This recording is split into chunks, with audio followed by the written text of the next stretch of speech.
যে পরিস্থিতি সৃষ্টি হয়েছিল 5ই আগস্ট 2024 ছাত্র জনতার গণ আন্দোলনের পরিপ্রেক্ষিতে, সরকার প্রধান দাবিদার ফ্যাসিবাদের মুখ্য ক্রীড়ানক তিনি পলায়নের পরে বাংলাদেশের একটা ভ্যাকুয়াম, এই ভ্যাকুয়াম পূরণ করার জন্য 106-এর মতামত ছাড়াও তো বাংলাদেশের তৎকালীন সময়ের মানুষের মতামতের ভিত্তিতে সরকার গঠিত হতে পারত।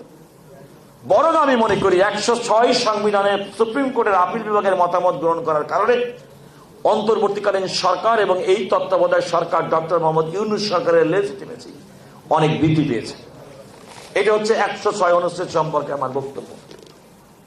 দ্বিতীয়ত হচ্ছে, তাহলে ওনারা বলেন, ওনারা প্রশ্ন করেছেন, প্রশ্নের উত্তর দিচ্ছি। ওনারা প্রশ্ন করেন যেহেতু অন্তর্বর্তীকালীন তত্ত্বাবধায়ক সরকার ব্যবস্থা সংবিধানে নেই, তাহলে তো এই সরকারের লেজিটিমেসি প্রশ্ন কিভাবে আসে, তারা কি শপথ দিলেন?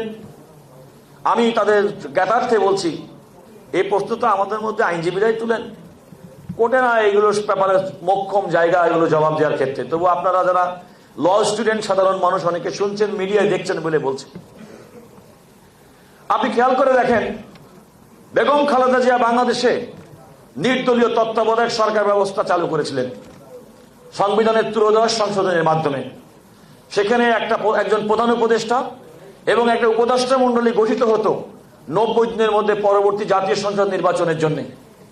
সেই যে শপথ যারা গ্রহণ করতেন তৎকালীন প্রধান উপদেষ্টা এবং উপদেষ্টা ডক্টর মোহাম্মদ ইউনূস এবং তার নেতৃত্বাধীন এই উপদেষ্টা পরিষদ ওই শপথ গ্রহণ করেছেন। প্রশ্ন আসতে পারে যে যখন এই শপথ গ্রহণ করেছেন, তখন তো সংবিধানের 13 সংশোধনী শেখ হাসিনার সময়ে 15 সংশোধনীর মাধ্যমে বাতিল করা হয়েছিল, তাহলে তিনি কিভাবে নিলেন?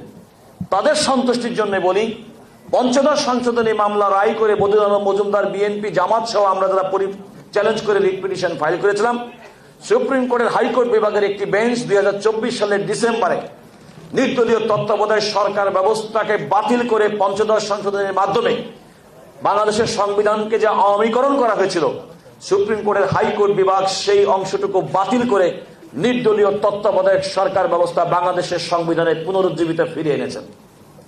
যখন ফিরে এসেছে, সুতরাং বাই ইমপ্লিকেশন মনে করতে হবে তারা সেই অধীনে তারা শপথ গ্রহণ করেছে। ধরলাম সেটা আমি মানলাম না, ধরলাম সেটা আমি মানি না, আমি আপনার এই আর্গুমেন্ট মানি না। তাহলে কি হবে?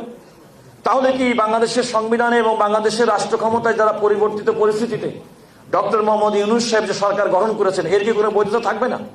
তার কি কোনো বৈধতা দেওয়ার বিধান কি আমাদের সংবিধানে নেই? আমরা বলছি বিদ্যমান সংবিধানে সেই বিধান আছে।